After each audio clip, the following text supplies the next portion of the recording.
Je m'appelle Mathieu Lamour, je suis directeur de la Confédération Kenler qui regroupe 200 associations culturelles en Bretagne et je suis là pour vous parler du Fest-Noz et vous donner envie d'entrer dans la danse.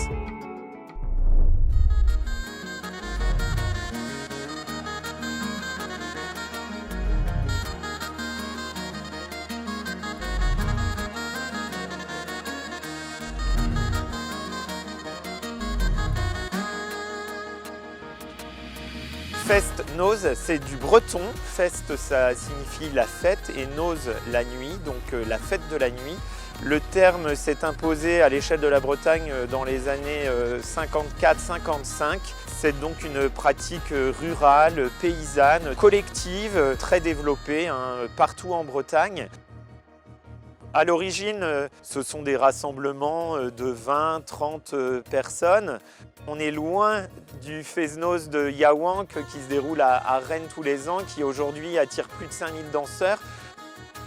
Le Fest-Noz, c'est un état d'esprit, c'est entrer dans la danse à côté de gens que l'on ne connaît pas forcément.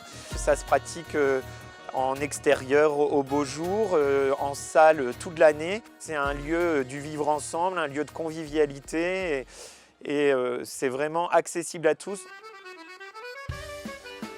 À souligner aussi qu'il y a une forte activité de Fest-Noz en Île-de-France et partout dans le monde, j'ai envie de dire.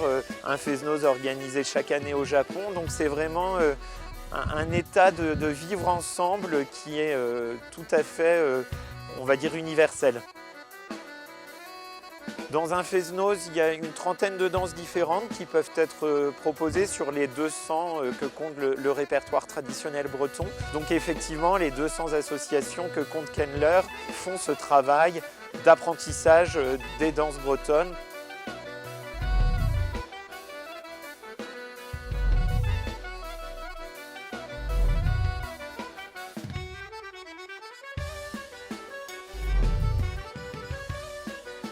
Dans les années 70, on a pu noter un regain quasiment à l'échelle de l'Hexagone pour la culture bretonne, le Fest-Noz.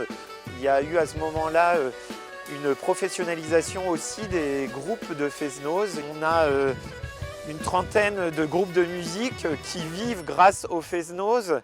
On a tous les festivals en Bretagne qui organisent leur Fest-Noz, mais aussi des associations de territoire. Toutes les associations en Bretagne ont un jour dans leur vie associative organisé un Fest-Noz pour partager des moments de convivialité. C'est aussi une source pour faire quelques bénéfices pour porter leurs actions.